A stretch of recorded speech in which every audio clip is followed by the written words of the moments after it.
Oke.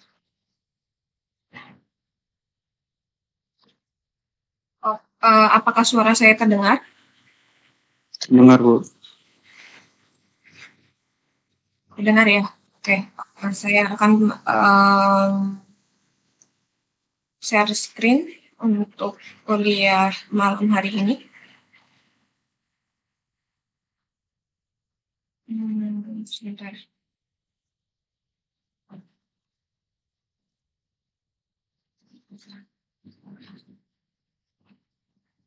Apakah terlihat? Terlihat, Bu. Share screen saya? Dengar ya? Terlihat ya? Oke, untuk malam ini kita akan belajar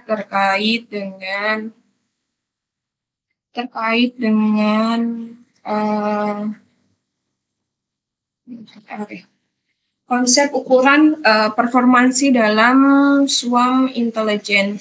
Nah, di sini kita akan mempelajari banyak hal. Kita lihat outline-nya dulu ya, biar kita tahu kita hari ini akan belajar apa aja. Yang pertama efektivitas, terus efisiensi, prematur konvergensi atau konvergensi yang prematur atau dini, terus optimasi kontinu dan optimasi diskrit. Kalau di beberapa buku emang ini adalah beberapa bab yang disatukan ya untuk kuliah Anda di SWAM Intelligence malam ini. Kita mulai dari kenapa kita di outline ini ada dua, efektivitas sama efisien. Nah, kita dalam mengukur yang namanya performansi dari metode SWAM intelijen yang kalian gunakan, kita bisa mengukurnya dengan beberapa cara. Tapi dua cara yang paling sering digunakan dan paling sering digunakan sebagai uji coba yaitu kita mengukur keefektivitasan dari metode kita dan efisiensi dari metode kita. Nah, kita bahas yang pertama terlebih dahulu, yaitu terkait dengan definisi atau terkait dengan pengujian atau pengukuran menggunakan cara efektivitas.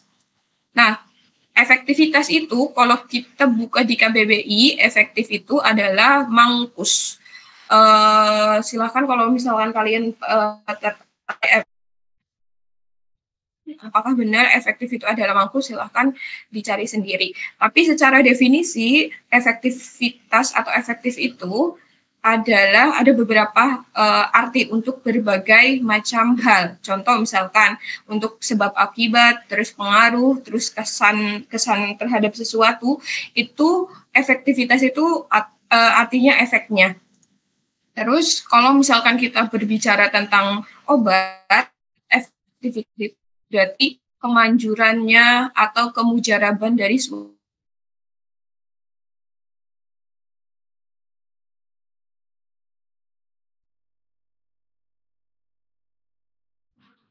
kita sebut membawa hasil. Terus kalau tentang usaha,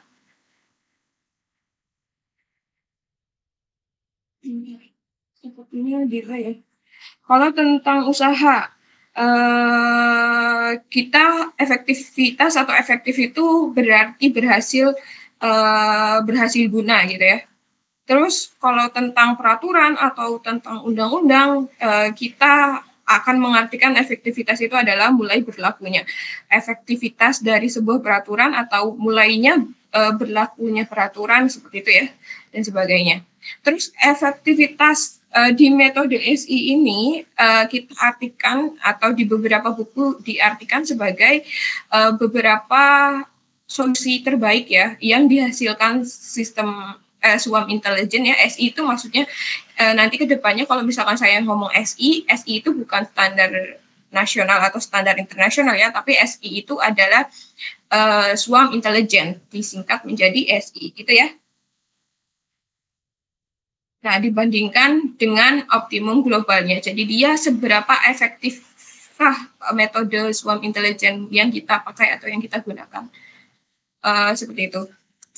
Terus efektivitas metode S ini dapat dihitung dengan atau bisa dimatematiskan menggunakan dua cara. Yang pertama itu adalah presentasi solusi terhadap optimum global. Jadi kan setiap kali kita ada metode swarm intelligence itu pasti ada beberapa tahap ya. Beberapa tahap itu kita pasti mencari solusi terbaik atau optimum globalnya ya.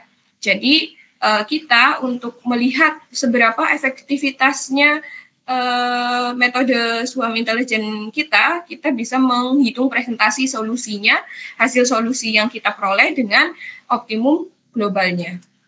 Terus ada lagi yang kedua, metode yang kedua untuk menghitung keaktivitasan metode swarm intelligence kita, yaitu presentasi tercapainya optimum global dari jumlah running. Misalkan kalian runningnya 1000 kali running.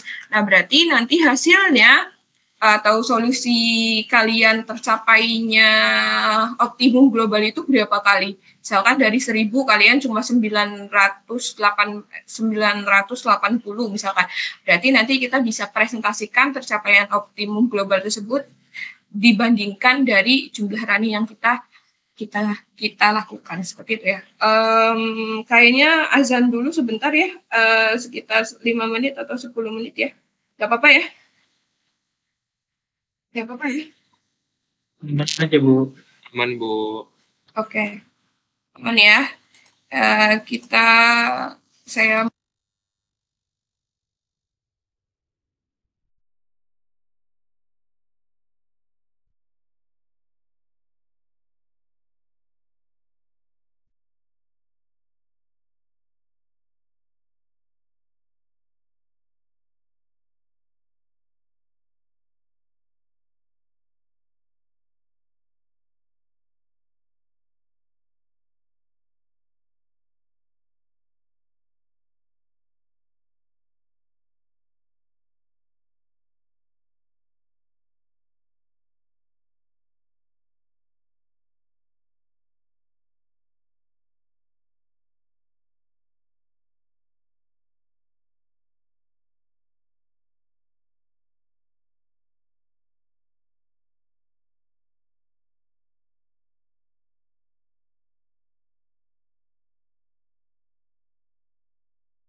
Oke, kita mulai lagi ya.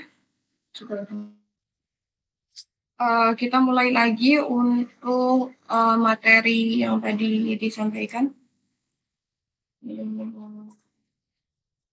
Tadi sampai mana? Sampai 3 tadi.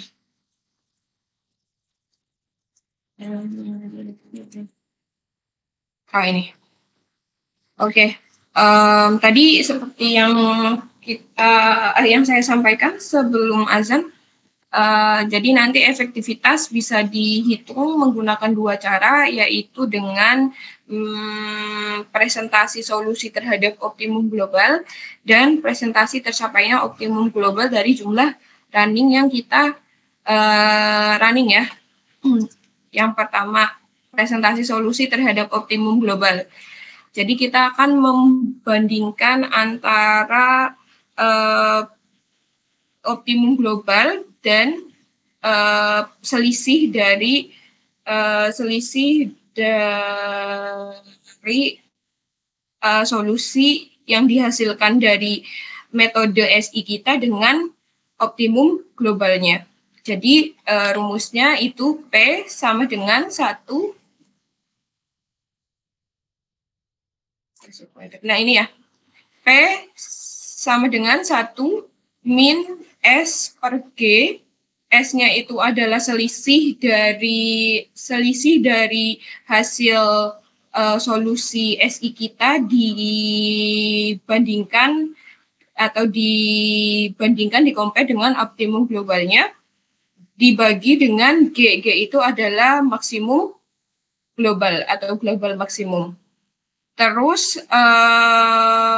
dikali dengan 100% karena kita mau mencari presentasi solusi dari metode swarm intelligence kita ya. Contoh misalkan jika kita memiliki solusi dari sebuah metode SI kita, misalkan G-nya itu jangan pakai pointer, kita pakai pen ya. Warnanya silau sekali. Oke. Misalkan G-nya itu adalah 90. Oke, ini G ya. G-nya nggak kelihatan G. Bentar, kita pakai G besar aja. G ya, G-nya ini G ya kita anggap. Terus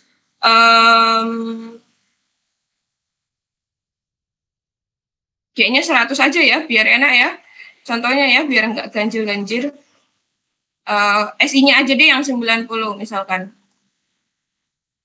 SI-nya 90.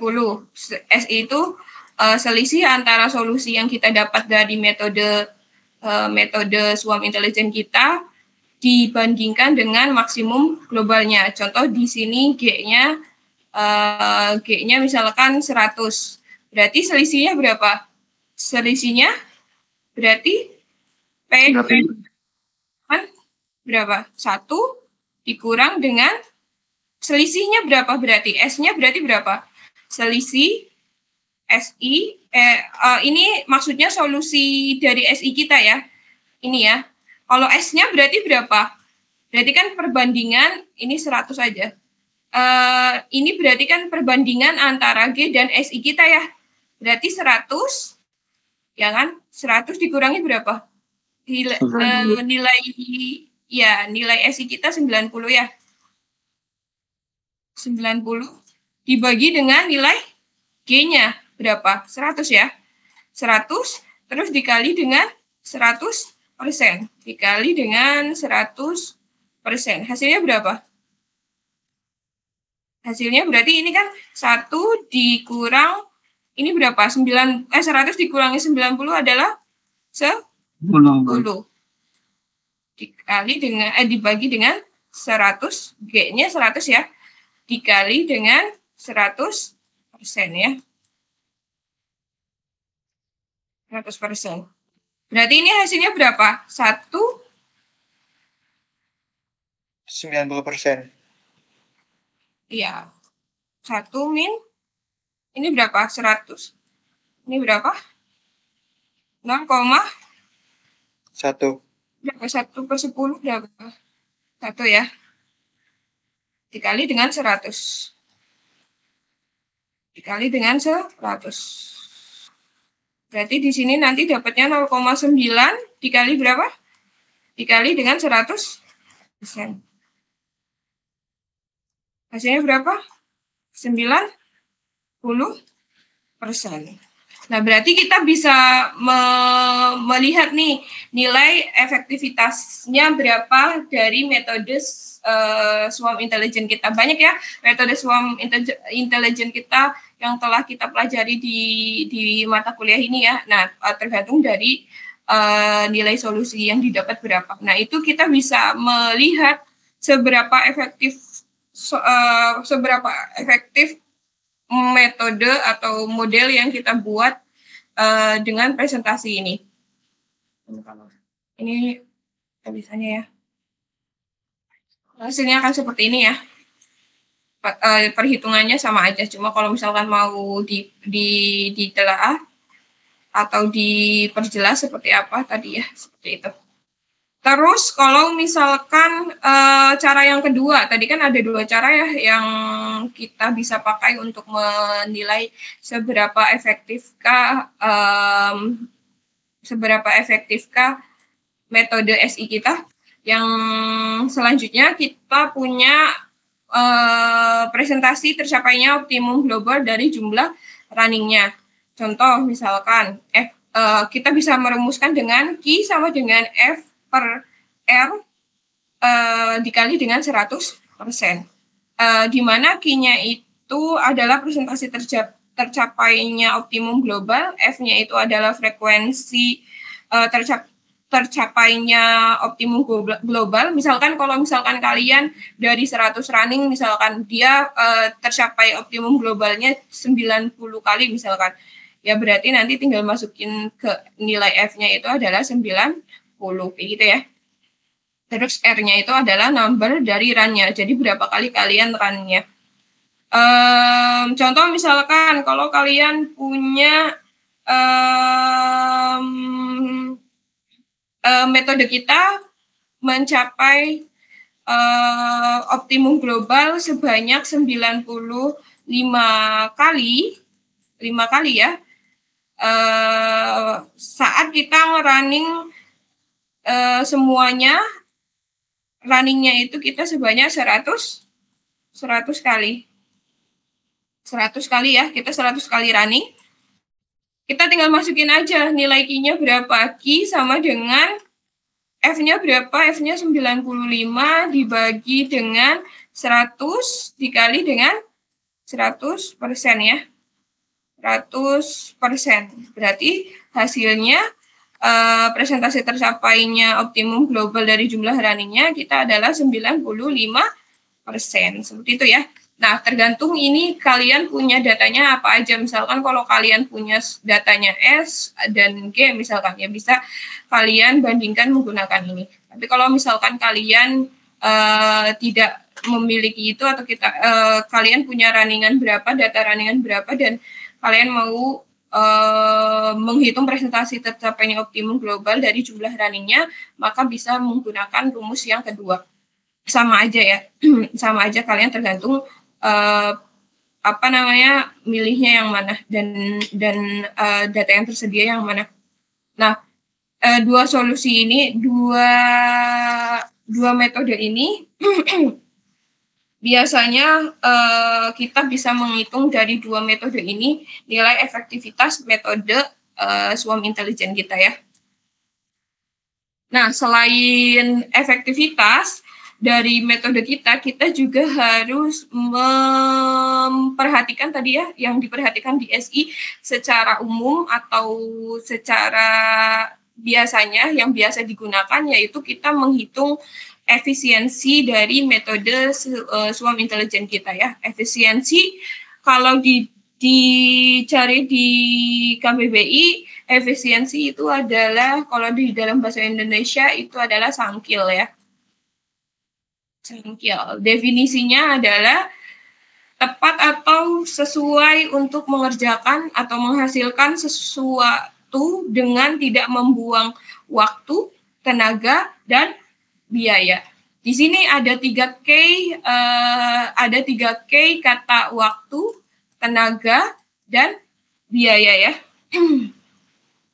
Nah, jadi kita dapat 3 kunci yang tadi, jadi kita bisa mengartikan efisiensi metode SI yang kita pakai dapat dinyatakan sebagai seberapa besar biaya itu dihitung nanti waktunya pasti ya, waktu dan sumber daya komputer. Jadi seberapa waktu biasanya mempengaruhi pemakaian dari sumber daya komputernya ya, berapa yang digunakan untuk merunning sebuah metode kita gitu ya. Efisiensi metode SI dapat dinyatakan sebagai besaran biaya waktu yang tadi ya, waktu dan sumber daya komputer yang diperlukan untuk menemukan solusi optimum global. Misalkan kita mencapai optimum globalnya saat kita running ke 100 atau iterasi ke 100 misalkan. Nah, berarti kita harus hitung berapa efisiensinya dengan mengalihkannya dengan apa? Efisiensinya mengalihkannya dengan waktu dan sumber daya komputernya. Maka kita tahu seberapa efisienkah metode SI yang kita pakai gitu ya. Nah, contoh misalkan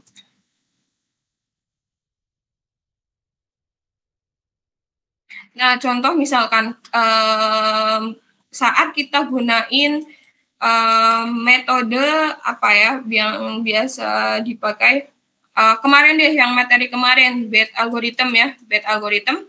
Misalkan kalian kan kalau BET algorithm berarti individunya apa? Individunya apa biasanya? Kalau di BET algorithm? Kelelawar ya. Kelelawarnya kan. Nah, kelelawarnya ini kita kalau di SI itu kita anggap adalah sebuah individu ya. Nah, individu ini nanti kita hitung individu tersebut dengan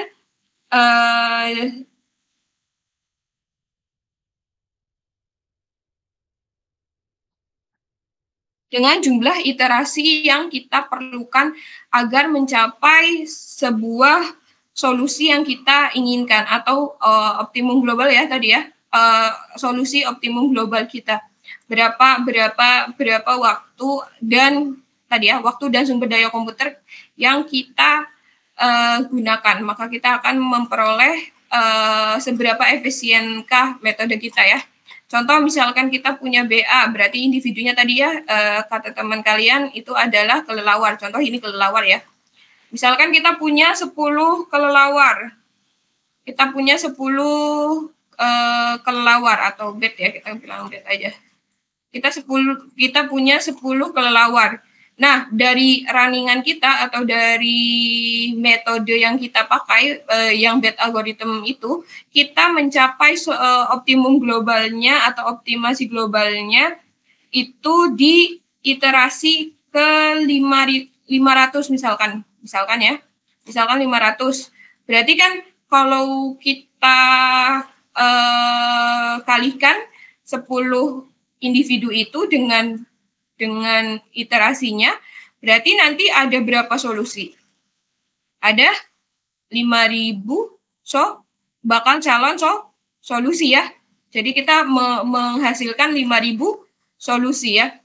Sedangkan kalau misalkan contoh kita punya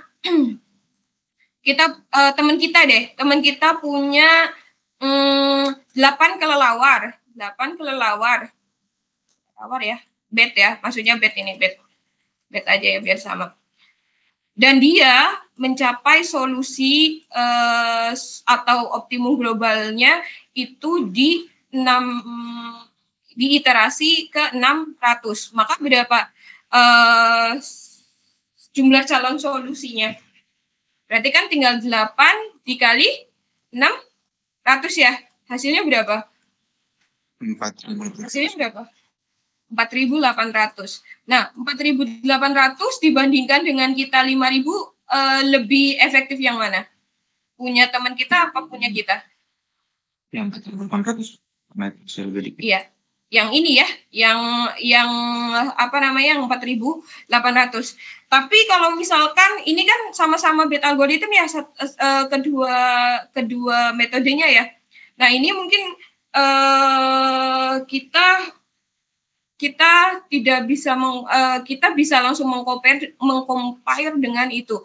Tapi kalau misalkan kita punya dua metode yang berbeda, ini juga sekaligus menjawab pertanyaan dari teman Anda yang kemarin ya, pas yang terakhir itu ya, terkait dengan penentuan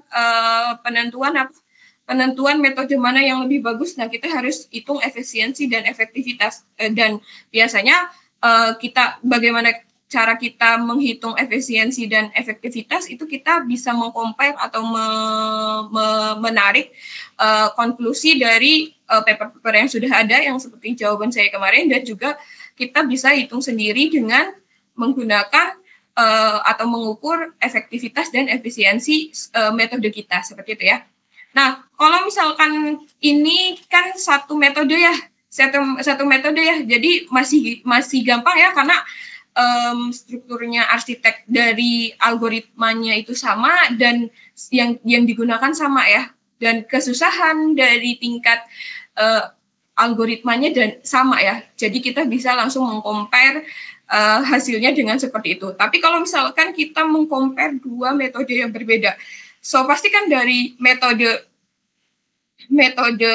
SWAM yang satu dengan yang lainnya akan berbeda ya.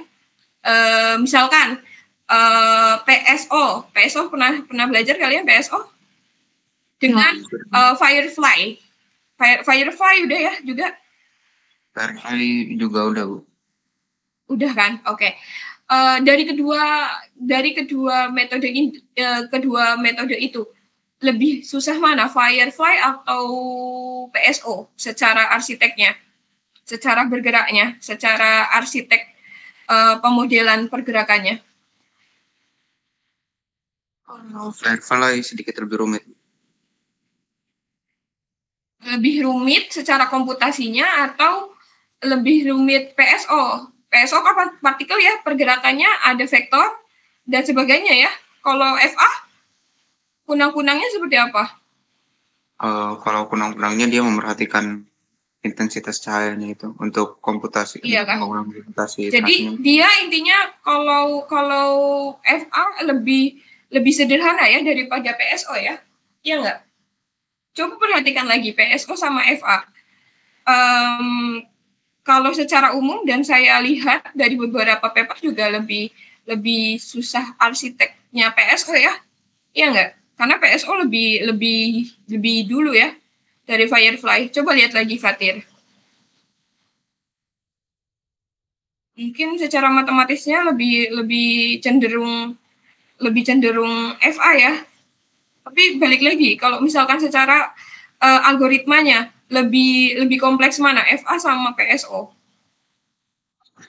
PSO, Bu. Kompleks banget. PSO ya. Ya, secara komputasinya ya, secara matematisnya mungkin lebih gampang PSO. Cuman secara komputasinya, arsitek algoritmanya itu lebih susah PSO ya, karena kita menghitung pergerakan dari partikelnya, partikel terbaiknya kita, yang lainnya mengikuti partikel terbaik seperti itu ya.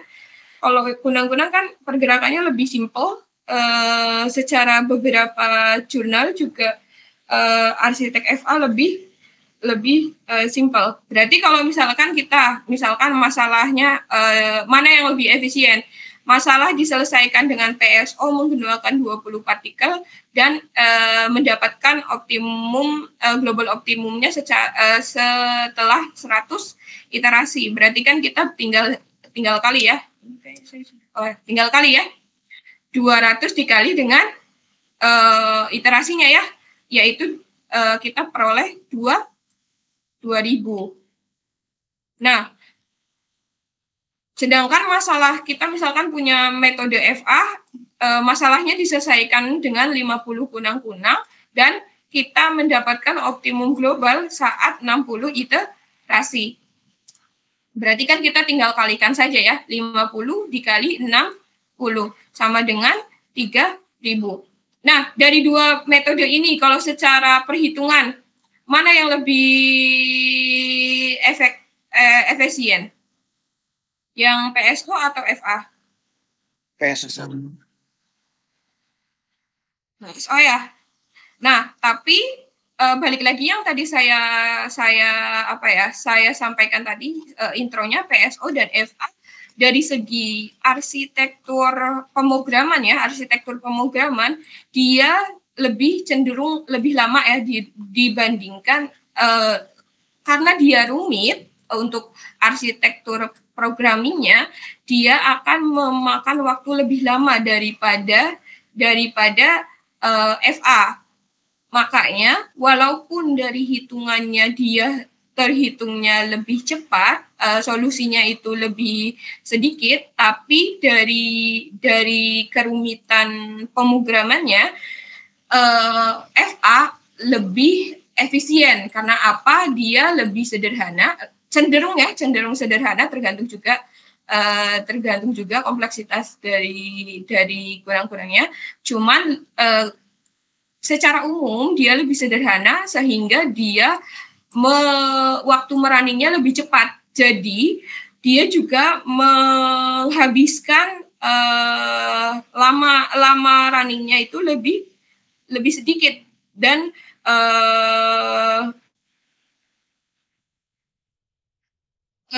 memakan memori komputer yang digunakannya lebih sedikit. Jadi kita secara dua metode ini lebih efisien yang menggunakan apa tadi waktu dan apa dan memori komputer yang digunakan lebih sedikit kayak gitu ya. Nah, untuk kita menilai seberapa efisien dari dua atau lebih metode swarm intelligence ini, kita harus mengukur waktu. Biasanya kan kita bisa lihat ya berapa waktu merunningnya dan memori komputer yang digunakan saat kita merunning metode SI tersebut. Maka kita akan bisa membandingkan tuh mana yang lebih efisien, metode PSO atau FA gitu ya. Nah, keefisienan ini bergantung tadi ya, karena ada 3 tadi yang di pertama, yaitu ada apa aja? Ada waktu, tenaga, dan biaya. Jadi seberapa efisien SI kita harus melihat dari ketiga komponen ini ya. Waktunya berapa, tenaga maksudnya memori komputer yang digunakan berapa, sehingga mempengaruhi biaya. Jadi semakin sedikit biaya yang digunakan, semakin sedikit memori komputer yang digunakan, maka metode kita lebih efisien. Seperti itu ya. Waktu juga mempengaruhi ya. Semakin lama waktu kita merunningnya, berarti kita semakin memakan banyak memori komputer yang digunakan. Biasanya seperti itu ya. Oke, ada pertanyaan terlebih dahulu sebelum kita memasuki ke subbab yang lainnya?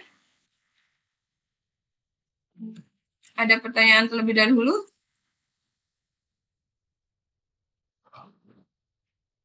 Ya, Erikson?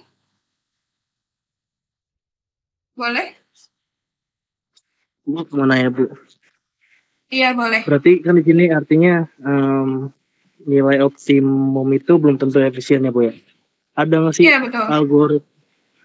sih algoritma yang apa ya nilai optimumnya sedikit gitu udah pasti efisien gitu Bu? Apa? Gini, biasanya efektif belum tentu efisien ya, benar ya. Ada beberapa yang tadi PSO dan FK aja, contohnya seperti itu ya. Nah, kalau dari dari tergantung juga studi kasus apa yang kita angkat juga ya, Erikson ya. Kalau misalkan ada beberapa solusi, kan kadang-kadang SI ini digunakan untuk misalkan PSO, misalkan digunakan untuk pemodelan ini dan FA digunakan ini. Contoh yang sama kayak kemarin BET algorithm sama GWO ya, sama-sama optimasi ya. Contohnya penjadwalan misalkan. Nah, dari kedua metode itu kita pasti yang pertama kita ukur terlebih dahulu efektivitasnya ya. Misalkan kita dapat efektivitasnya dari sebuah solusinya, misalkan GWO lebih bagus misalkan. Tapi secara tadi arsitekturnya GWO itu lebih berat. Contohnya seperti itu ya. Kita bisa dilihat dari algoritmanya ya, kita harus membandingkan juga ya. Nah misalkan dari kedua yang kemarin saya jelaskan saja misalkan, nah itu secara efisiensinya pasti akan secara algoritmanya pasti akan mempengaruhi dari perbandingan yang tadi BA sama GWO misalkan, pasti akan mengalami perbedaan efisiensi kayak gitu ya. Nah, contoh GWO mungkin algoritmanya lebih kompleks ya daripada BET algorithm menurut saya, dan menurut beberapa yang saya baca, sehingga pasti memakan source memori komputer lebih banyak dibandingkan BA gitu ya. Misalkan contohnya kayak gitu. Mungkin yang metode-metode yang kemarin ya kita harus cek juga bagaimana arsiteknya, bagaimana waktu runningnya lebih cepatan saat kita menggunakan misalkan PSO sama FA, kita harus memperhatikan itu juga. Dan biasanya kalau di Python kita bisa menampilkan secara langsung ya berapa waktu running dan waktu dan memori yang kita habiskan. Biasanya kayak gitu ya, bisa dicek satu algoritma itu seberapa cepat. Tapi kalau misalkan salah satu contohnya dari GWO dan BA aja, menurut saya itu sebagai contoh yang Erikson tanyakan. Menurut saya lebih efektifan GWO, tapi secara efisien lebih efisien BA gitu ya. Ada lagi Erikson? Cukup. Makasih Bu. Oke. Ya, sama-sama. Ada yang mau tanya lagi? Izin bertanya Bu. Iya, boleh. Kan disebutkan bahwa di sini kita membandingkan solusi optimum global, saya membandingkan solusi optimum global. Lantas yang dibandingkan itu kiranya fungsinya ini dapat misal ada suatu fungsi jadi bisa diturunkan atau menggunakan metode optimasi lain yang tidak menggunakan metode swarm intelligence, itu ngebandingin solusi optimum globalnya itu tetap bersama dengan swarm intelligence algoritma lain atau dengan solusi optimum dari fungsi teknik matematika yang lain? Oke. Gini, pada dasarnya kalau SI ini menggunakan optimasi bukan deterministik satunya, optimasi probabilistik ya Fatir. Nanti kita bahas aslinya nanti setelah materi ini. Nah, biasanya kalau misalkan sebuah SI itu nanti akan berakhir atau kita mencapai sebuah optimum globalnya di sebuah nilai ya, di beberapa iterasi. Iya nggak Fatir? Nah, itu biasanya nanti kita akan membahas juga terkait dengan konvergensi prematur setelah ini. Nah, dia akan contoh misalkan kita punya sebuah fungsi yang tadi Fatir bilang, fungsinya itu kita hapus di sebelah sini ya. Fungsinya itu kan biasanya kalau SI ini misalkan kita punya fungsi kayak gini lah ya. Nah, dia akan mencari nilai optimum global atau minimum globalnya ya kan. Nah, dia misalkan kita punya PSO deh, paling gampang PSO, partikelnya bergerak kan, mencapai sesuatu nilai yang optimum atau minimum dari sebuah fungsinya kan di sini kan. Nah, secara matematis dia akan diturunkan menggunakan fungsi deterministik. Tapi di dalam SI kita menggunakannya optimasinya menggunakan optimasi probabilitas seperti itu. Jadi nanti dia akan hasilnya menuju ke sebuah nilai antara dia maksimum lokal atau minimum lokal seperti itu biasanya. Maksimum global maksudnya, maksimum global atau minimum lokal. Minimum global maksudnya global ya. Jadi dia mencari nilai terbaiknya. Nah, tapi nanti kita bahas juga ada beberapa hal atau hal yang biasanya terjadi. Harusnya kan tadi dia bergerak mencari sebuah maksimum global atau optimum global kan. Nah, biasanya dia kadang-kadang beberapa metode itu dia salah satunya misalkan Grady itu metode Grady, metode klasik ya, dia karena dia cuma satu solusi, bakal solusinya cuma satu, dia akan mendapatkan sebuah solusi, tapi dia kadang-kadang bukan di optimum global, tapi di optimum lokal seperti itu ya. Contoh misalkan yang gelombang seperti apa gini lah ya, gini ya. Nah, kadang-kadang dia merasa dia sudah optimum global, tapi ternyata dia masih di optimum lokal kayak gitu, Fatir. Oke, paham, Fatir?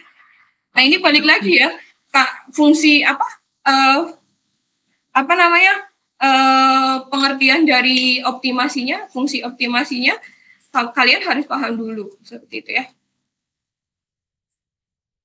Oke, Fatir, gimana? Terjawab, Bu. Kasih. Oke. Siapa lagi yang tanya tadi? Ada yang angkat tangan? Bentar. Sudah tidak ada? Nah, nanti Fatir itu nanti dijelasin di subbab selanjutnya. Nanti saya akan jelaskan terkait itu. Tapi kan tadi udah dijelaskan ya untuk menjawab pertanyaan si Fatir. Metode S itu biasanya individunya atau individu tahu ya. Misalkan kalau di FA berarti kunang-kunang, berarti kalau di BET algoritma berarti dia adalah si kelelawarnya, kalau di GWO berarti serigalanya ya. Individu tersebut kan mencari secara menggunakan nilai acak atau secara acak bergerak menuju ke sebuah optimum global kan. Nah, kadang-kadang di swarm intelligence ini salah satu permasalahannya itu adalah dia nilai fungsinya itu konvergen ke sebuah fungsi optimum lokal seperti itu ya. Nah, namanya hal itu bisa disebut sebagai konvergensi prematur atau dia mengalami kekonvergenan fungsi optimumnya di optimum lokal. Jadi dia terlalu singkat, terlalu awal menyimpulkan si metode tersebut terlalu awal menyimpulkan bahwa saya udah dapat solusi optimumnya walaupun itu optimum lokal seperti itu. Nah, seringkali metode yang terkenal yang sering banget terjadi konvergensi prematur itu adalah metode Grady. Nah, metode Grady ini sangat terkenal di komputasi konvensional karena dia paling sederhana yang sangat mudah terjebak pada optimum lokal. Jadi contoh misalkan kita punya fungsinya itu ini berarti kan optimum lokal ya. Ini misalkan optimum globalnya, terus ini ada maksimum globalnya, optimum globalnya ya. Misalkan ini berarti kan kalau secara dilihat dari sini misalkan ini adalah optimum lokal, ini optimum global ya. Ini sebagai optimum lokal juga kan. Nah, metode Grady ini salah satu contoh metode yang sering terjadi konvergensi prematur ya. Nah, jadi dia itu bergerak. Nah, dia terjebak di karena dia Karena Grady ini adalah dia metodenya itu bergerak maju terus, pantang mundur sampai sebuah solusi, walaupun solusinya itu belum tentu paling optimum ditemukan. Karena Grady ini metode yang berangkat dari satu calon solusi saja. Jadi dia punya satu solusi, cuma punya satu calon solusi saja. Jadi dia gimana pun caranya dia dapat maju terus sampai dapat solusi. Cuman kadang-kadang dia menemukan solusi walaupun dia belum sampai ke optimasi global. Tapi dia sudah berhenti atau menyatakan bahwa dia sudah mendapatkan solusi. Kadang-kadang seperti itu ya. Nah, salah satu contohnya gini. Contoh misalkan ini ya, grafik yang paling gampang. Misalkan gini, ini antara sin ya atau cos ya.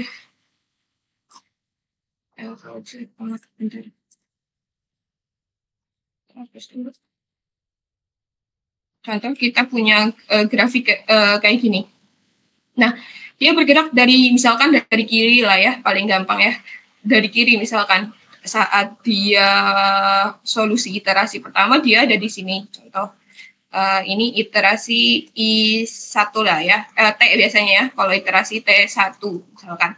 Nah, saat dia di sini misalkan ini solusi untuk T sama dengan 2 misalkan di sini ya. Nah, terus dia di sini misalkan di sini T solusi T3 misalkan di sini ya. Nah, saat di sini dia T4. Dia ngerasa dia sudah tercapai di optimum, dia memperoleh solusi, padahal di sini dia baru mencapai solusi lokal atau optimum lokal. Harusnya dia kan masih bergerak ya sampai optimum global ya, cuma dia tidak selesai ke optimum global, tapi dia terjebak di optimum lokal. Nah, si Grady ini, kalau misalkan dari kiri juga sama, misalkan dia berangkatnya, misalkan fungsinya kita dari sebelah kiri, warnanya beda deh biar gampang. Misalkan sebelah kiri ini dia di solusi iterasi pertama dia nyampe sini, terus dia di solusi iterasi kedua dapat solusinya ini, terus dia di solusi ketiga dapat ini misalkan. Di sini dia iterasi keempat di sini. Nah, dia ngerasa di sini juga dia sudah mencapai optimum global, tapi ternyata dia masih ada di solusi lokal ya, atau lokal optimum.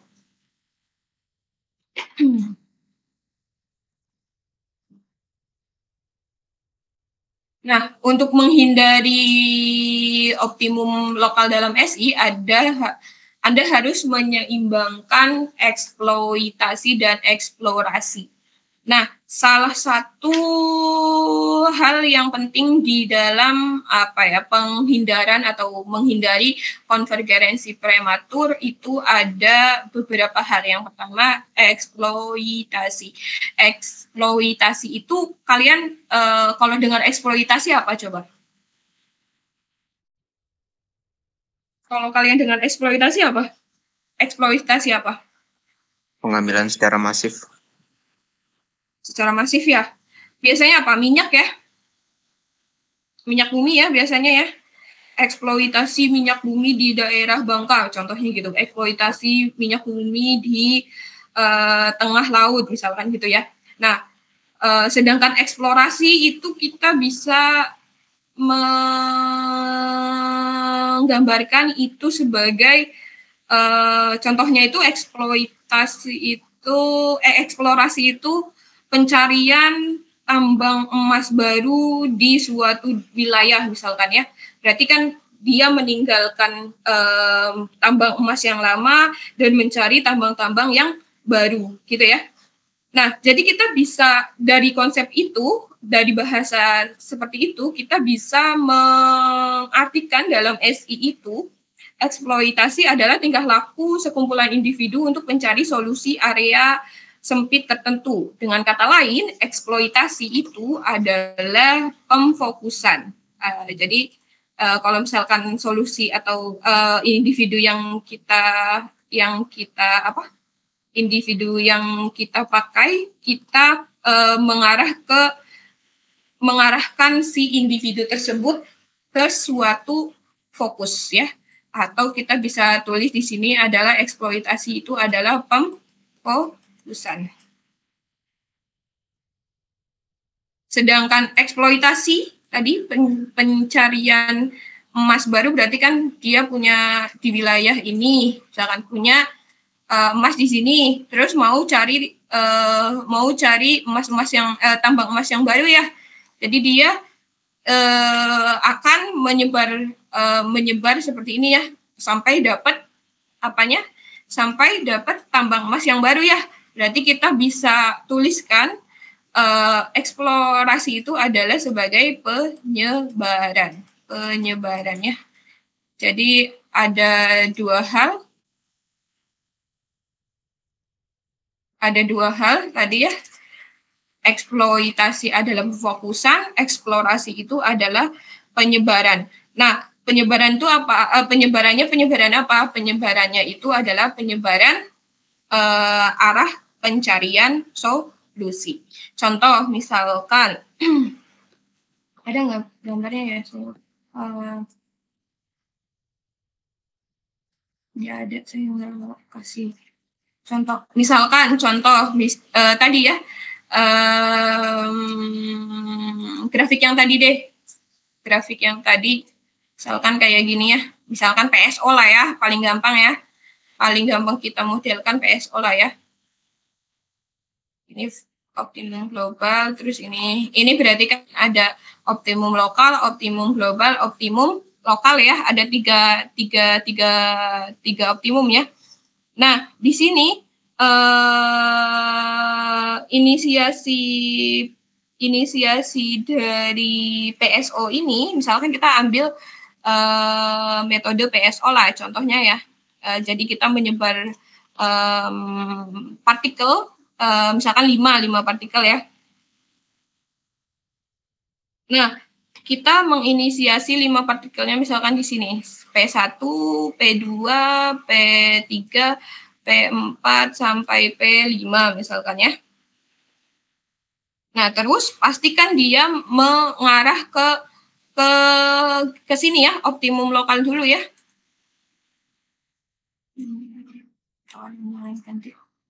Pasti dia akan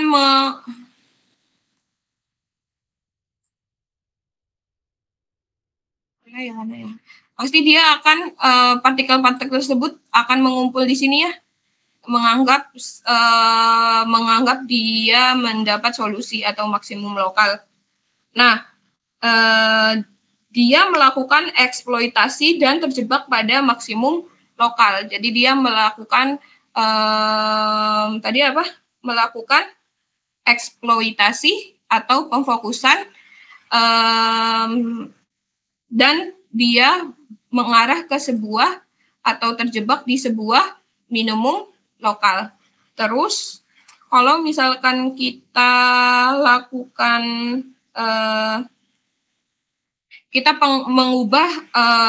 mengubah parameter PSO tersebut, diubah agar partikelnya bergerak lebih cepat dan melakukan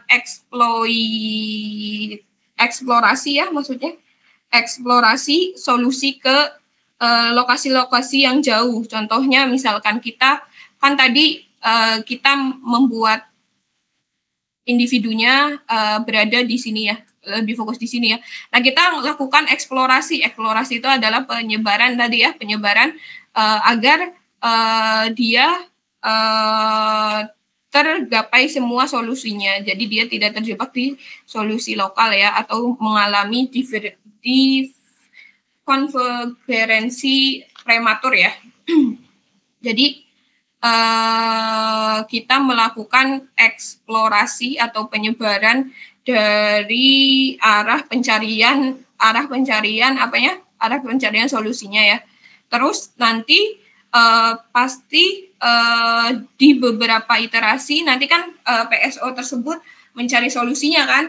Nanti kalau sudah melakukan eksploitasi dan eksplorasi, maka dia akan mengarah ke sebuah solusi optimum global. Nah, biasanya dia akan partikelnya akan mengumpul di sebuah optimum globalnya di sini ya, setelah melakukan eksplorasi tersebut. Jadi kan ini yang tadi yang hijau-hijau karena kita melakukan eksplorasi, jadi dia menyebar ya pencarian solusinya. Di sini misalnya di sini, terus dia akan bergerak sesuai dengan iterasinya, berapa iterasi sampai mendapatkan solusi di maksimum globalnya, seperti itu ya. Jadi ceritanya tadi ya, dia fokuskan terlebih dahulu, misalkan ternyata dia terjebak di maksimum lokal, berarti kita hal yang harus kita lakukan setelah eksploitasi, berarti kita melakukan eksplorasi. Nah, eksplorasi itu kita mengubah parameter PSO, diubah agar partikelnya bergerak secara cepat dan menyebar, atau eksplorasi ya, penyebarannya.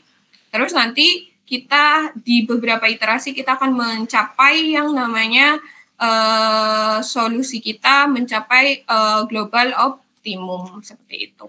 Jadi cara menghindarinya itu kalau misalkan kita kayaknya solusi SI kita kok kayaknya terjebak di minimum lokal ya, atau kita mau ngecek apakah dia berada di minimum lokalnya, ya kita tinggal eksplorasi aja atau penyebaran variabel atau parameter PSO-nya agar kita bisa lihat bahwa partikel itu bergerak secara apa ya, menyebar sehingga arah dari pencarian solusinya semakin luas, gitu ya.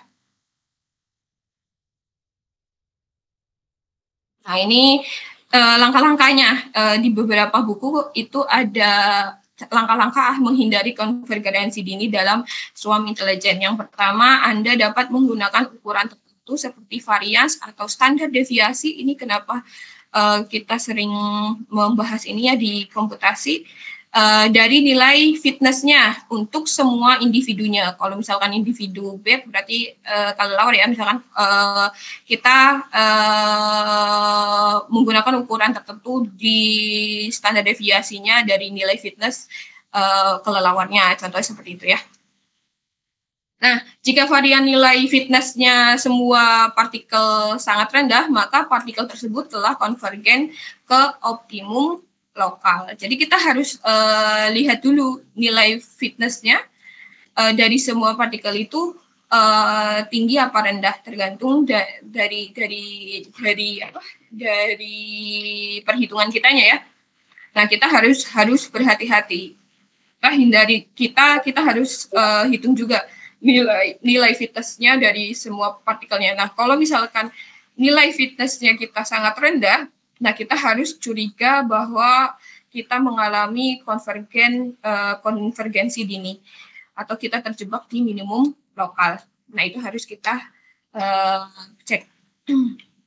Nah, setelah itu kita eksplorasi dapat digunakan untuk meningkatkan parameter kecepatan untuk mencari ruang solusi baru, dan menggunakan eksploitasi itu untuk mencari optimum global tadi ya, yang saya jelaskan yang di awal yang ini.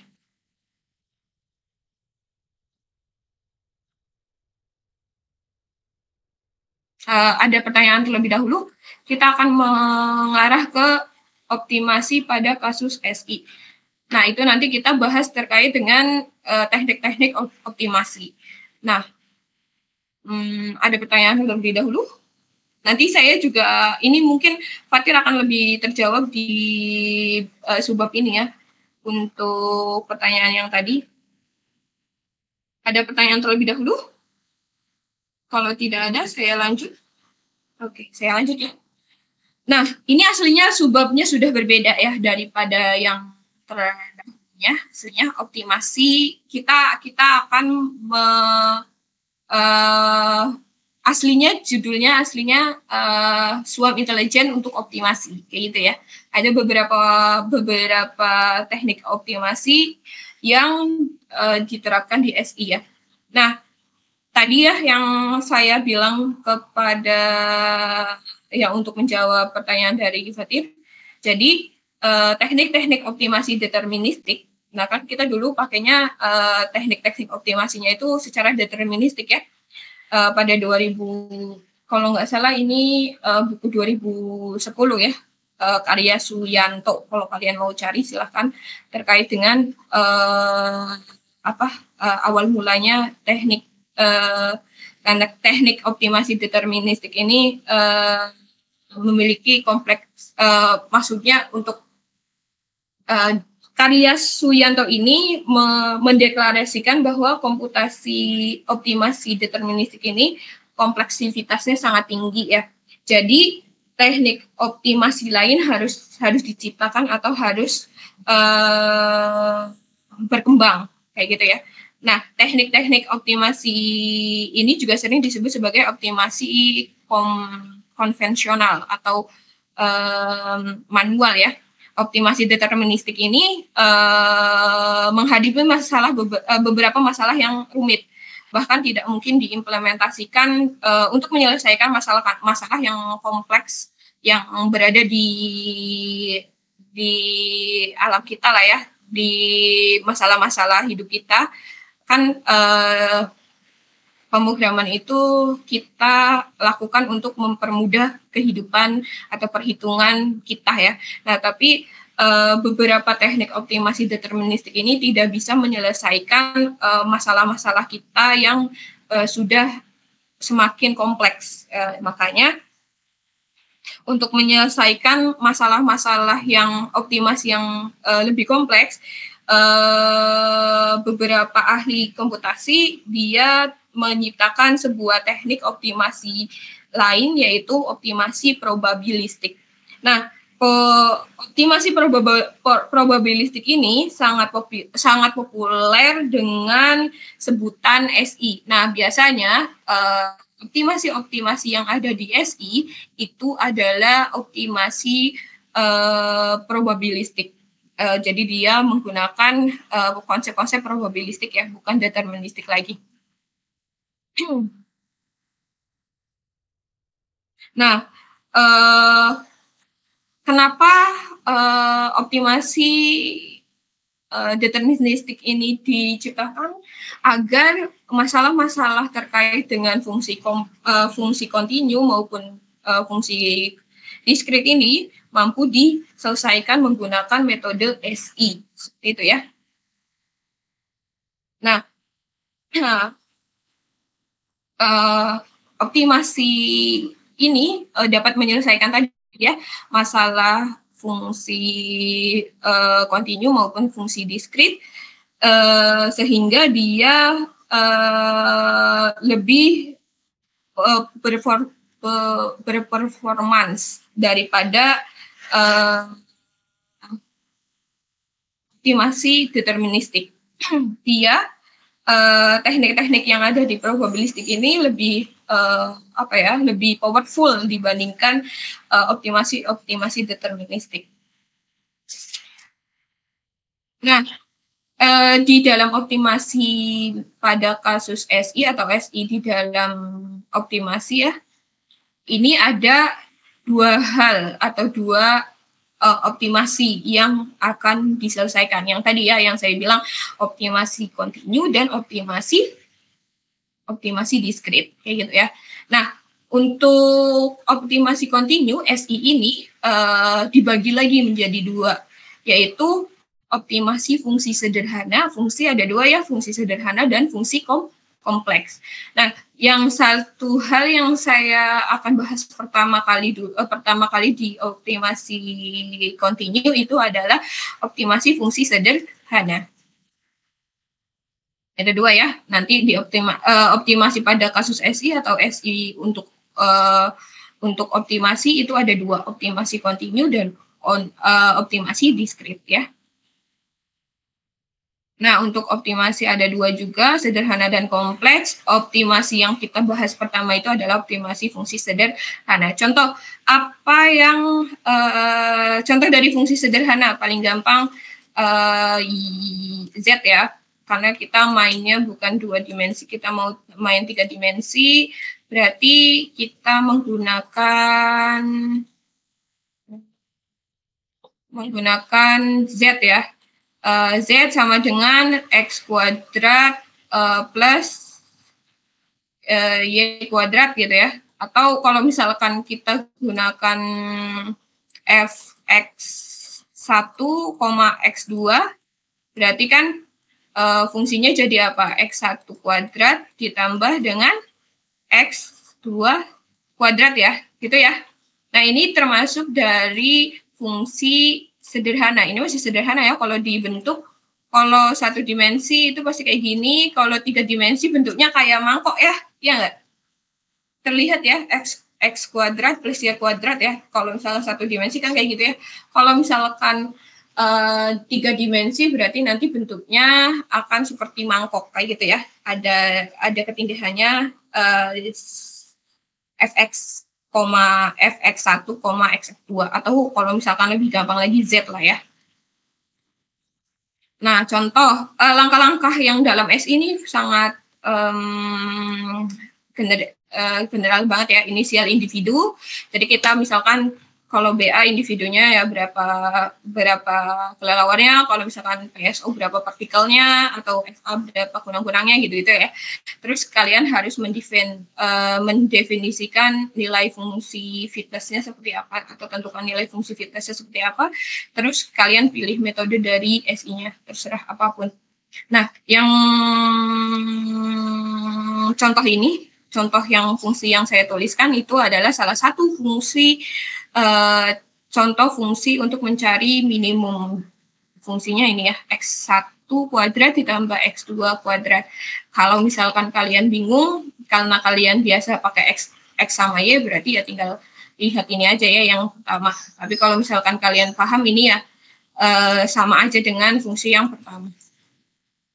Nah, hal yang pertama kita lakukan adalah individu memuat 2 bilangan real X1 dan X2 pada interval min 5,5. Ini X-nya min 5, Y-nya itu adalah 5. Tergambar ya, kalau dari intervalnya sama fungsinya tergambar ya. Harusnya seperti mangkok, dia berada di min 5 untuk X-nya, min 5 di sebelah sini, agak negatif ya. Terus Y-nya di 5, plus 5 ya. Ke sini berarti. Sebelah sini berarti ya. Nah, terus kita harus mendefinisikan nilai fitnessnya. Contoh misalkan nilai fitnessnya untuk contoh ini saya cari atau saya tentukan nilai fitnessnya fit sama dengan C min F misalkan. Contohnya seperti itu ya. Nah, di mana C-nya itu adalah nilai konstan dan C-nya bernilai real dengan real lebih besar, berarti real C-nya itu adalah konstan dan nilai real lebih besar daripada 1. Berarti dia positif ya maksudnya. Nah, individu yang menghasilkan nilai fungsi F yang semakin kecil, maka nilai fitness individu tersebut semakin besar. Kalau F-nya, ini jelas ya, karena kan ini kalau misalkan diartikan berarti kan fit sama dengan 1 per C pangkat F ya. Ya, kalau F-nya semakin kecil, maka nilai fitnessnya pasti semakin gede ya. Jadi 1 dikali dengan misalkan C-nya 1 juga berarti kan nanti 1. Kalau misalkan F-nya nilainya 0,5 itu akan beda lagi ya nilainya juga. Dia akan semakin kalau nilai F-nya ini karena dia di bawah ya pangkatnya ya, untuk pangkat di bawah ya. Maka F-nya semakin F-nya kecil, maka nilai fitness yang ini maka akan semakin besar.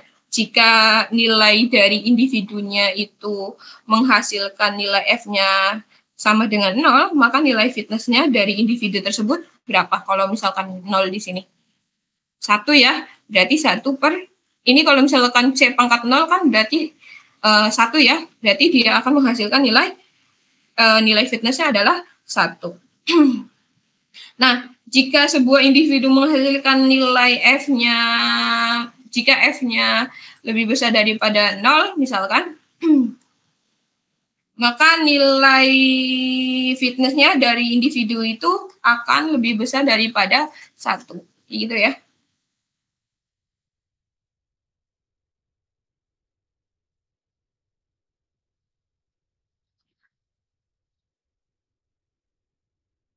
Nah, terus kita langkah yang ketiga yaitu kita memilih metode yang kita akan gunakan. Contoh kalau misalkan di dalam contoh soal ini saya menggunakan metode PSO sebagai metode yang kita pakai. Maka kita akan mendapatkan gambarnya seperti ini ya. Nah, gambar yang pertama ini bisa dicari di jurnal atau buku ya. Nah, misalkan PSO misalkan kita punya berapa tadi? 5 partikel contoh ya, 5 partikel. Ini partikel apa ini? Partikel terbaik ya, partikel terbaik ya. Nah, dia ada di sebelah sini. Nah, lihat atau tidak? Bentar, pointer aja ya. Nah, nilainya di sebelah sini ya, partikel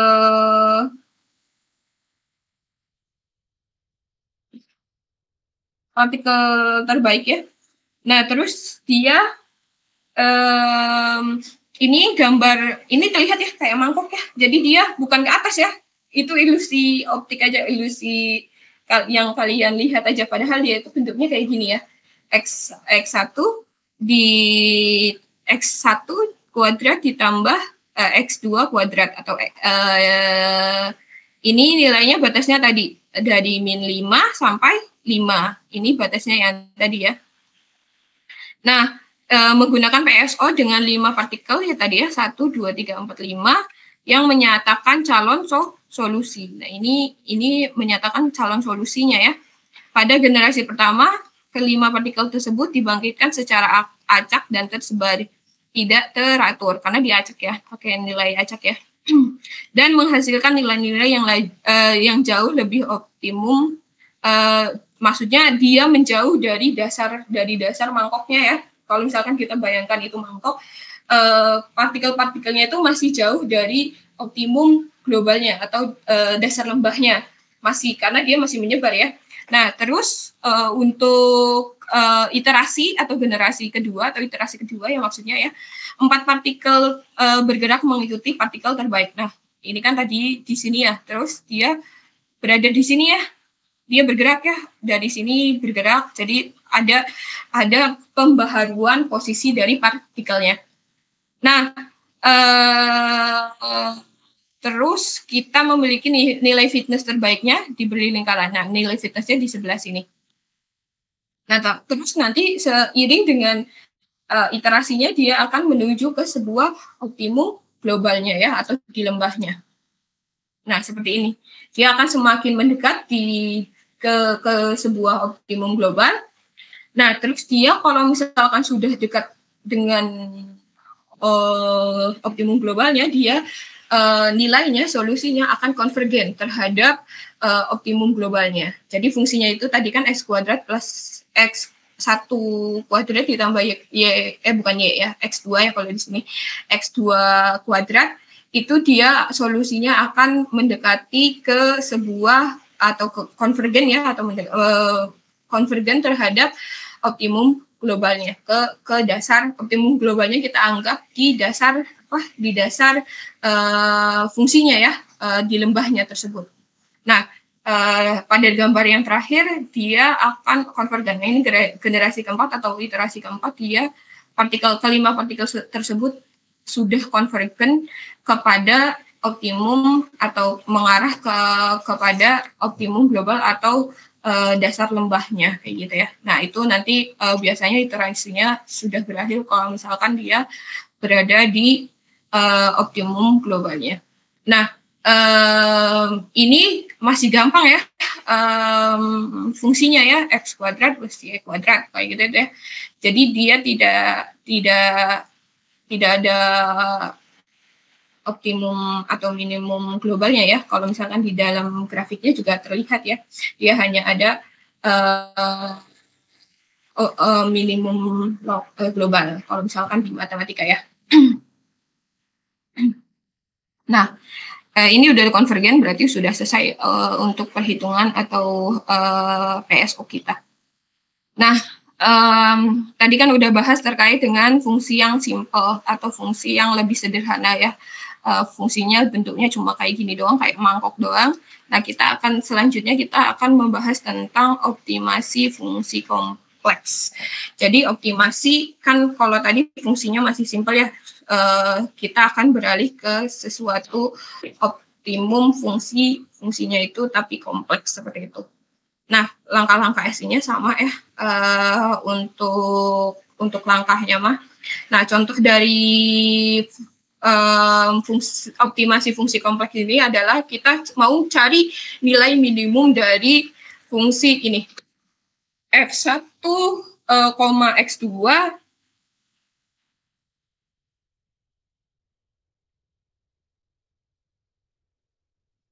halo, tes, oke, udah. Kita cari fungsi yang ini. Nah, kita bisa lihat ya dari sini. Ini kalau misalkan kalian lihat ini fungsi apa? Kalian pernah belajar gelombang nggak? Nah, ini adalah salah satu perumusan dari drop wave ya, yang bundar-bundar itu ya.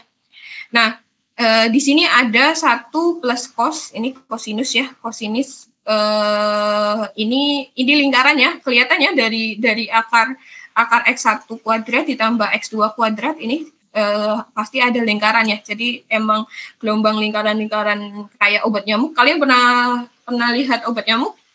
Bukan obat nyamuk lah ya. Kalau misalkan pasir digeterin terus kan ada dia berpusat ke satu sumber kan, nanti jadi ada misalkan ini ada kelereng lah di tengah ya. Akan ada kelereng di tengah ini. Salah. Misalkan ada kelereng di tengah, misalkan kayak getar dia. Terus dia di sekelilingnya itu dia menghasilkan sebuah bundar-bundar ini. Nah, ini disebut namanya wave drop. Nah, contoh kita pakai PSO lagi ya, lebih gampang karena dia partikelnya bergerak ya gitu ya. Nah, individunya kita memuat bilangan real X1 dan X2, intervalnya sama 5,5 ya 5,5. Terus metodenya nilai fitnessnya sama, C-min FF sama yang kayak tadi SS ya. Nah, gambarnya seperti ini ya. Ini kalau misalkan kalian tuh gambarkan dia akan seperti ini. Jadi gambar yang pertama, gambar yang ini ya, laser pointer. Yang ini ya. Nah, dia inisiasi PSO ya, 10 partikel. Ini ada 10 partikel kalau kalian kalau kalian hitung ini ada 10 partikel. Ini partikel terbaiknya yang ini. Kelihatan ya. Yang ada bundar-bundarnya dia partikel terbaiknya. Nah, dia dia paling dekat dengan minimum globalnya atau lembahnya. Dia kan bentuknya gini kan, kayak drop, tau nggak ya, kayak ke bawah gitu ya. Cuma dia bentuknya karena ada kosinusnya dia muter-muter gitu kayak obat nyamuk ya. Kalau kalian lihat, nah ini tuh aslinya lembah. Nah, dia yang partikel terbaiknya dia itu adalah yang paling dekat dengan minimumnya. Nah, terus dia untuk iterasi selanjutnya partikel terbaiknya di sebelah sini, kelihatan nggak? Harusnya bisa di zoom sih. Ini partikel terbaiknya ini. Nah, untuk partikel yang lainnya dia mengikut ke partikel terbaik gitu ya. Nah, terus dia partikel yang lainnya mengikut atau mengubah posisi vektornya atau posisi dari setiap partikelnya, vektornya pasti berubah ya. Nah, dia akan mengikuti partikel terbaik yang di sini, terus dia untuk iterasi selanjutnya, partikel terbaik ini kan akan selalu mendekati dengan minimum atau solusi globalnya ya, optimum globalnya ya. Nah, dia untuk iterasi yang ketiga, dia semakin dekat dengan bawah mangkuknya ya, lembahnya ya. Nah, untuk partikel lainnya mengikut juga memperbaharui atau mengupdate posisinya menjadi sebuah semakin mengarah ke satu optimum global ya. Nah, dia akan bergambar seperti ini atau posisi partikelnya akan mengumpul seperti ini. Partikel terbaik berubah menjadi di sebelah kiri bawah ini ya, maksudnya sebelah kiri bawah. Partikel lain mengubah kecepatan dan posisi untuk mengikuti partikel terbaik. Nah, setelah beberapa iterasi, partikel-partikel tersebut kan mengarah ke sebuah optimum global ya, atau lembah kalau misalkan di fungsi kompleks ini.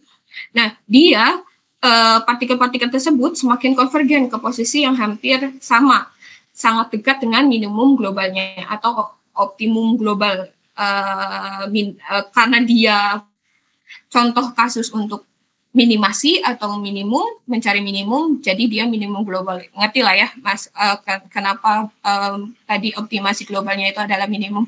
Nah, PSO ini bisa dihentikan ketika perubahan posisi dari setiap partikel-partikelnya itu sangat kecil atau tidak ada, maka iterasinya akan berhenti atau kita anggap sebagai PSO tersebut, metode tersebut telah menemukan optimum globalnya.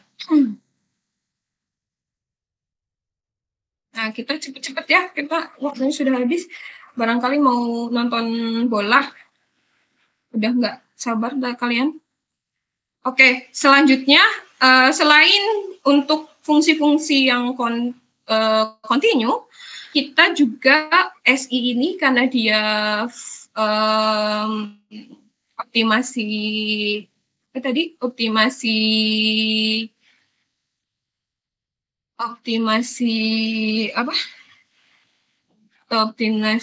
deterministik sama optimasi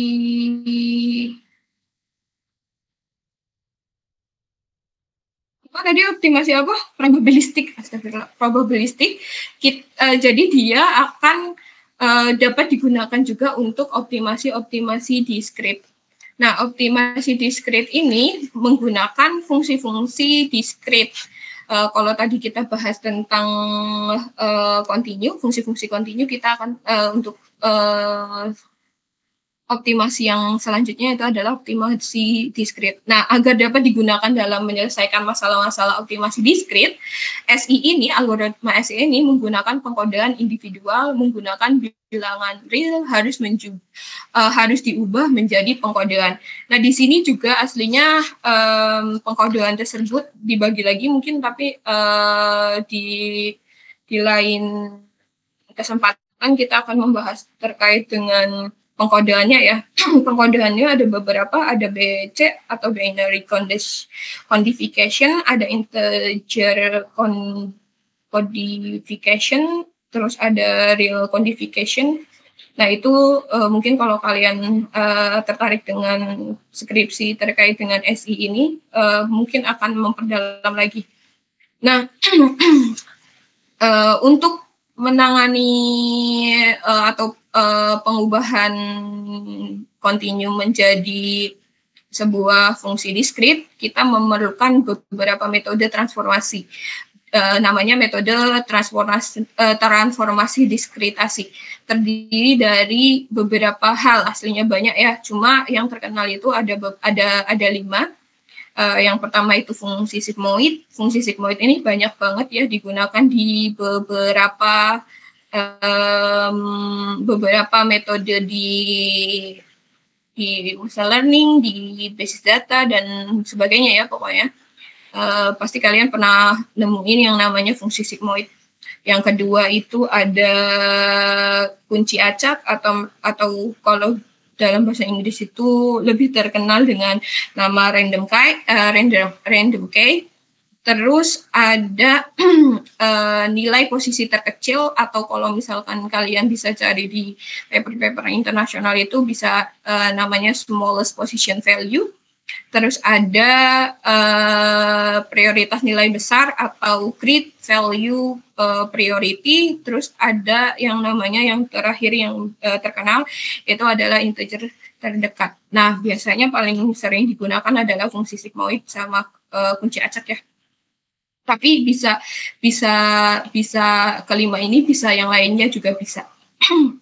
Nah, kita bahas terlebih dahulu untuk metode transformasi pendiskritasi atau pendiskritan fungsinya. Yang pertama itu adalah fungsi sigmoid atau sigmoid function. Itu adalah metode mengubah ruang kontinu menjadi ruang biner. Jadi kita mempunyai sebuah ruang fungsi ruang ya. Dia dari ruang kontinu menjadi ruang biner. Nah, yang diaplikasikan pada setiap dimensi dari vektor solusinya, kan kita kalau misalkan di S ini kadang menggunakan beberapa metode menggunakan vektor solusi ya, vektor posisi dan vektor solusinya ya. Kita bisa menggunakan fungsi ini. Jadi XIJ sama dengan 1 jika nilai randomnya itu 1/1 plus eksponensial min XIJ. Nah, di mana I-nya itu adalah ukuran populasi, J-nya itu adalah dimensi ruang solusinya. Nah, XIJ-nya juga bisa bernilai 0 saat nilai randomnya lebih besar daripada fungsi 1/1 plus eksponensial min XIJ. Nah, untuk bilangan randomnya itu ya bilangan acak ya, seperti biasa ya. Karena rata-rata S ini menggunakan optimasi probabilistik ya. Jadi kita kaitannya dengan bilangan acaknya itu 0 sampai 1. Nah, yang metode pendiskritan yang kedua yaitu random key atau metode untuk mentransformasi suatu posisi dalam ruang kontinu ke dalam ruang integer atau kombinasinya. Untuk pengkodean posisi simpul dikunjungi secara terurut naik. Dia cenderung naik ya nilainya. Dia cenderung naik untuk setiap dimensinya. Contoh misalkan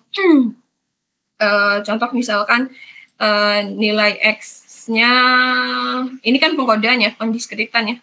Misalkan nilainya XI-nya itu 0,53, 0,27 sama 0,41. Kita bisa aja tulis 312 seperti itu ya. Terus ada yang namanya pendiskritan itu smallest position value, metode mengubah nilai real menjadi bilangan bulat terdekat menggunakan pembulatan ke bawah. Kalau tadi pembulatan ke atas ya, kalau ini pembulatan ke bawah. Terus ada lagi yang namanya grid value priority atau metode mentransformasi ruang kontinu ke dalam ruang biner.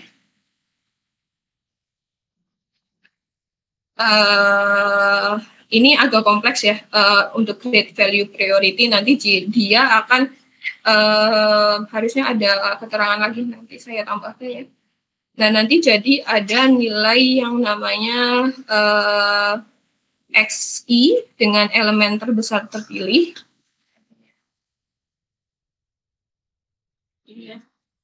XI nilai elemen terbesar terpilih dengan I-nya misalkan 1, 2, 3, misalkan I-nya itu 1, 2, 3 misalkan, dan seterusnya misalkan sampai N, biasanya N ya kalau misalkan itu.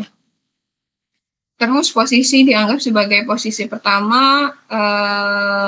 Kita mempunyai sebuah vektor permutasi namanya P vektor. Nah, Selanjutnya posisi elemen terbesar kedua dari nilai XI-nya itu dipilih dan diletakkan di posisi berikutnya dalam permutasi yang ini, permutasi nilai P-nya. Maka nanti nilainya X, IJ sama dengan 1, 1, 0. Dia nilainya X, IJ-nya 1 saat permutasi J-nya itu nilainya lebih besar dari permutasi J plus 1 atau J saat permutasi selanjutnya gitu ya. 0 jika untuk kondisi yang lainnya, lainnya seperti itu ya untuk grade value priority ini. Nah, terus ada yang namanya Nernst integer. Sesuai dengan namanya, metode ini menggunakan transformasi nilai-nilai ini ke dalam bilangan-bilangan bulat terdekat. Karena dia integer ya. Dengan melakukan pembulatan ke atas atau ke bawah. Jadi dia lebih fleksibel daripada smallest position ya. Dia bisa membulatkan ke atas atau ke bawah. Nah, contoh dari optimasi discrete itu ada knapsack problem sama traveling salesman problem.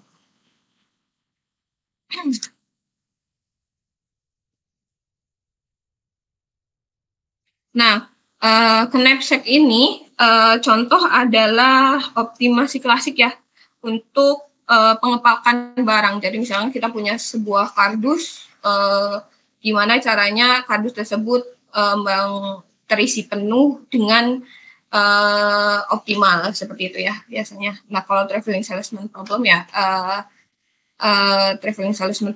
ya. Terus kita dapat selesaikan kedua masalah tersebut dengan metode brute force sama Eckhouse search. Terus ada greedy, ada dynamic problem. Nah, biasanya brute force itu tidak lebih baik dari greedy tidak lebih baik dari dynamic programming biasanya. Cuman biasanya dari ketiga ini tuh kompleksivitas pemrogramannya lebih gampang atau lebih simple brute force daripada greedy, lebih gampang greedy dibandingkan dynamic programming gitu ya. Nah, ini pengertiannya ya. Nah, ini untuk step dalam SI-nya sama, kita harus menentukan inisiasi individu, definisi nilai fitness function-nya atau nilai kebugarannya, fungsi kebugarannya, terus pilih metode yang akan dipakai. Contoh misalkan, Anda memiliki 7 item ransel, terus Anda kemudian membuat sebuah array. Jadi kan punya 7 item, berarti kalau misalkan digambarkan kalian punya kotak 7 ya, array ya, sebuah matrik 7 sebanyak 7 sebagai vektor secara acak dengan bilangan real intervalnya 0,1. Lakukan diskritasinya, terus nilai fitness-nya itu adalah penjumlahan nilai dari bobot dikali dengan keuntungan. Ini kita mengambil kasus maksimasi. Nah, kita misalkan punya tadi ya 7 array, dia berada di interval 0 sampai 1 ya. Nah, dia terus kita melakukan diskritasi, ini berarti pembulatan ya. Ini 0053 menjadi 0, ini 0,99 jadi 1, 0,2017 jadi 0, 0,1050 itu jadi 0, 0,0185 itu jadi 0, 0,1205 itu jadi 0, dan 0,9720 itu ada jadi 1. Nah, ini kita bisa sebut ini B1, B2 sampai B7. Lah, terus habis itu setelah diskritasi kita melakukan decode atau pengkodean, kita akan memperoleh subhimpunan solusi berupa subhimpunan, yaitu himpunan B1 sampai B7, B1 sama B7, B2 ya maaf ya, B2 sama B7, B2 itu adalah nilainya 1, ini juga B7 itu nilainya 1 ya. Untuk preferential assessment person itu kita sama menggunakan 3 step itu, 3 step dalam SI ya. Inisiasi individu, definisi kebugarannya seperti apa, terus pilih metode dalam SI-nya seperti apa. Nah, contoh, Anda memiliki 10 kota daftar di daftar Anda, berarti kalian harus buat 10 array, terus secara acak dengan bilangan real pada interval 0 sampai 1. Dilakukan pengurutan, kemudian diskretasi. Nah, nilai kebugarannya 1 per jumlah jaraknya. Terus definisikan fungsi kebugarannya tadi ya udah ya. Terus pilih metode dalam SI. Inisial individu langkahnya itu kasus minimalisasi. Kalau tadi kan maksimalisasi ya. Terus yang ini kita untuk preferential assessment kita melakukan atau mencontohkan menggunakan kasus minimalisasi. Nah, contoh misalkan ya kita punya 10 array atau 10 daftar kota, kita mau membuat root agar dia secara maksimal tercapai semua. Jadi misalkan array-nya ada 0,62, 0,38, 0,99, 0,12, 0,04, 0,22 dan 0,92 dan 0,79, 0,88 dan 0,31. Terus kita lakukan pendiskretasi. Misalkan 0,62 itu menjadi 5, 6, 1, 9, 10, 11, 2, 4, 3, 7. Ini tergantung ya diskretasinya seperti apa. Nah, terus kita melakukan dekod ya. Pendekodan nilai 1 itu menandakan bahwa 5, kita taruh di sebelah sini, terus 2 itu adalah 6, 10 itu adalah 7, 6 itu berapa tadi? 6, 8 ya. Terus 4 itu 8, 4 itu 9, 5 itu 10, terus 3 itu adalah 1, 7, 7 itu berapa? 2 ya, 9, 9 itu berapa? 3, 8 itu 4, ini adalah balik lagi ke 1. Nah, ini kalau misalkan kalian bisa lihat, ini salah satu TSP ya, kesukaan kalian,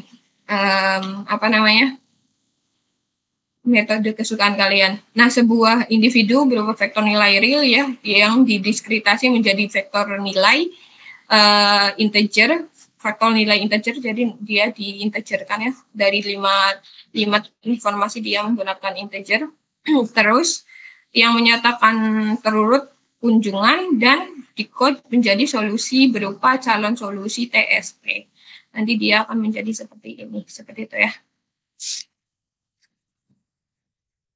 Ada, kayaknya sudah selesai. Oke, sudah selesai. Ada pertanyaan terlebih dahulu?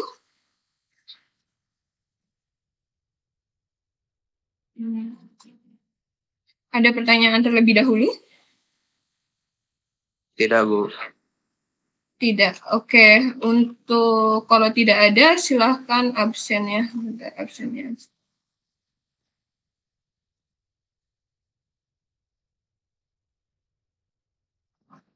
Saya kasih waktu 10 menit untuk absen. Orangnya ada 45 ya, berarti ya. Kalau yang nggak kuliah silahkan jangan absen, karena saya menghitung pokoknya ada 45. 45 dengan saya berarti 44. 43. Silahkan.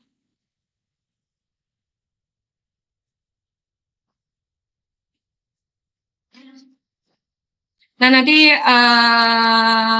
untuk SWAM ini untuk SWAM ini nanti untuk minggu ini kuliah ya 2 kali lagi dengan saya. Nanti minggu depan tanggal 7 itu dengan Pak Tamaro, nanti ada kuis. Nanti diambilnya dari mana kuisnya, dari materi saya dan materi Bapak Tamar. Oke, jadi saya persiapkan untuk tanggal 7 ya. Berarti ya. Tanggal berapa kalian berarti? Tanggal 8 10 ya berarti ya, tanggal 10. Salah dik. Tanggal 8, 9, 10 ya.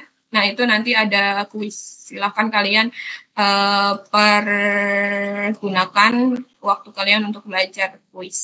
Nanti soalnya diambil dari PPT yang saya akan share dan nanti ditambah dengan satu PPT dari Pak Tamaro kayak gitu ya. Silakan belajar ya untuk minggu depan. Ya, berarti minggu depan ya. Minggu ini kan 2 kali dengan saya lagi ya, hari Kamis sama satu pengganti. Silahkan cari satu pengganti lagi. Nanti kita bahas terkait dengan data mining di SWAM. Kayak gitu ya. Yang untuk yang online ya, yang untuk hari Kamisnya nanti kita ada satu materi terkait dengan hitung-hitungan lagi. Kalau ada pertanyaan terlebih dahulu?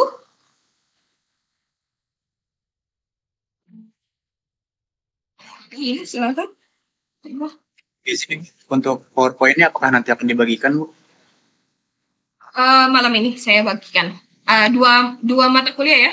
Bet udah kan ya, berarti tinggal yang GWO sama yang hari ini saya sampaikan ke kalian. Baik, Ibu. Terima kasih. Oke, sama-sama.